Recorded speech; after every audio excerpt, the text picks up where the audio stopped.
سمندر میں ایک وہیل مچھلی رہتی ہے جو 40 ٹن گوشت کھاتی ہے. 40 ٹن ایک دن میں. اللہ کہتا ہم اب اس مچھلی کو بھوکا نہیں سونے دیتے. 2 روٹی کھانے والے تو کیوں پریشان ہے؟ ہم تجھے بھوکا نہیں سنائیں گے. تو کیوں اس 2 روٹی کے لیے کسی کا حق مار رہا ہے؟ تو کیوں اس 2 روٹی کے لیے کسی کے پر ظلم کر رہا ہے؟ تو کیوں اس 2 روٹی کو کمانے کے لیے ناجائز مال حاصل کر رہا ہے؟ کیوں ایسا کر رہا ہے تو؟ میرے بندے میں نے تجھے پیدا کیا ہے دنیا میں تو میں تیرا خیال رکھوں گا. میں تو وہ ہوں جو کالے رنگ کی کالی چونٹی جب کالے پہاڑ پہ چلتی ہے تو میں اس کو بھی رزق دیتا ہوں. سمندر کی تاریکی میں کوئی مچھلی بھوکی نہیں سونے دیتا ہوں. تو کیوں پریشان ہے؟ تو مجھ پر بھروسہ تو کر. ایمان نہیں ہمارے پاس. کہاں چلا گیا ہمارا ایمان؟ میں نے بتایا نا ایمان کی سب سے بڑی خوبی کیا ہے؟ اس کے اندر طاقت آ جاتی ہے. اس کو اللہ کے سوا کچھ نہیں دکھائی دیتا. نہیں یقین آتا ہے؟ 50 بار سنا ہوگا, میرے منہ سے بھی سن لو.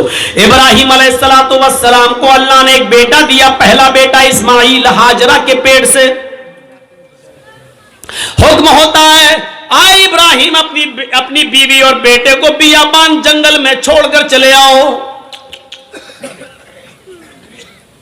اور سنو, ہم سوچ بیچاری چاچا بیٹھے ہیں, اس کو دیکھو وہ جا رہا اٹھ کے.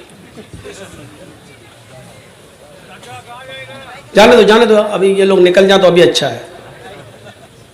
لگتا ہے شوگر پیشنٹ ہے شاید. سنیے اب لوگ وہ بھی سوچ رہے ہوں گے جب ڈرائیور ہی چلا گیا تو ہم کو جانے میں کیا ہے. ہوتا ہے کہ جب جلسے کا صدر جو ہوتا ہے پریزیڈنٹ وہ ڈرائیور ہوتا ہے. جب وہی پورا جلسہ چلاتا ہے, جب ڈرائیور ہی چلا گیا تو پیسنجر تو اپنے آپ اتر جائیں گے. کہیں ڈھابے پہ جب بس رکتی ہے, ڈرائیور اور کنڈکٹر جب چائے پینے کے لیے اترتے ہیں تو پیسنجر بھی اتر جاتے ہیں. میرے بھیا اس وقت ہم چلا رہے ہیں گاڑی, ہمارا خیال رکھو نا گاڑی بھڑ جائے گی. تو انسانی ضروریات ہیں ہو جاتی ہیں, لیکن جو کو زیادہ ضرورت لگتی ہے وہ پیچھے بیٹھا کریں. ابراہیم علیہ السلام کو حکم ہوتا جاؤ اور بیابان جنگل میں چھوڑ دو. میری ماں بہنوں سنو, ہم ماں بہنوں کہتے ہیں, بہنوں بھائیوں نہیں. بہنوں بھائیوں والے اور دوسرے لوگ ہیں.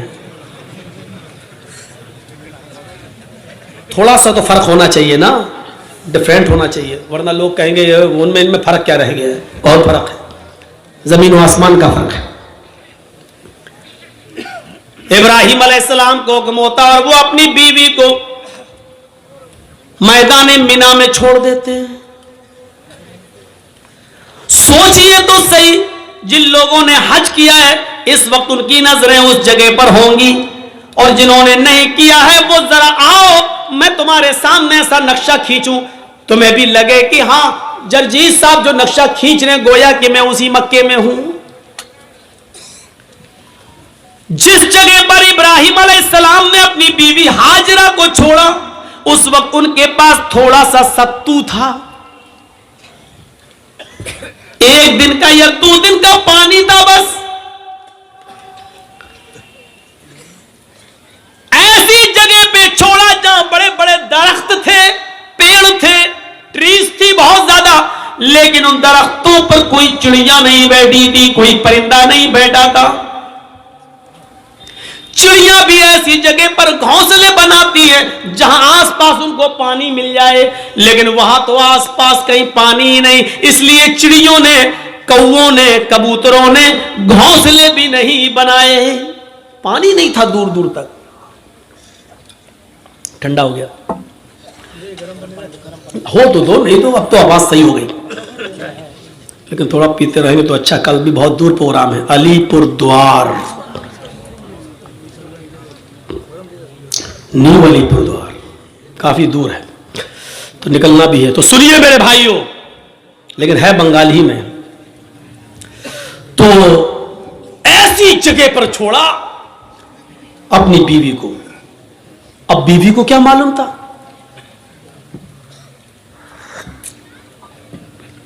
بیوی کو نہیں معلوم تھا. وہ تو سوچ رہے ہیں ہم اپنے ہسبینڈ کے ساتھ, شوہر کے ساتھ جا رہے ہیں, اور ابراہیم علیہ السلام نے بھی نہیں بتایا کہ ہم تمہیں چھوڑنے جا رہے ہیں واپس آ جائیں گے. سرجیکل اسٹرائک اس کو کہتے ہیں.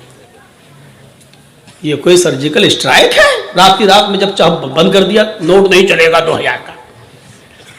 یہ تو پاگل پن ہے. چھوڑ دیا. درخت ہیں لیکن چڑیاں نہیں ہیں. سائیں بیت رہی ہے جنگل میں. اور آج بھی مولانا جرجیس کو رات کے اندھیرے میں مالدہ سے کلیا چک سے مالدہ جانے میں ڈر لگے گا. رات میں 2 بجے 3 بجے 4-5 لوگوں چاہیے ہمیں پہنچانے کے لیے. لیکن سوچو, آج لائٹیں ہیں تب, موبائل کا زمانہ ہے تب, وہاں تو لائٹوں کا زمانہ بھی نہیں ہے. اور ابراہیم علیہ السلام اپنے ساتھ تیل بھی نہیں لے گئے اور ٹارچ تک نہیں ہے کہ راستہ دکھا سکے. بیابان جنگل میں اسماعیل کو اور ہاجرہ کو چھوڑ دیا. اللہ کی قسم 10 منٹ بھی اپنی بیوی کے پاس نہیں بیٹھے. یہاں چھوڑا, چادر بچھائی اور بیوی سے کہا یہاں بیٹھو اور بچے کے پاس رہو. جانے لگے. ہاجرہ نے دیکھا کہ ابراہیم جا رہے ہیں, بچے کو اسی زمین کے اوپر پڑا ہوا چھوڑ دیا. ہاجرہ دوڑتی ہوئی جاتی ہیں اور اپنے شوہر ابراہیم کا دامن پیچھے سے پکڑتی ہیں. ابراہیم کہاں جا رہے ہو؟ ابراہیم علیہ السلام نے ہاتھ پکڑ کر جھٹک دیا.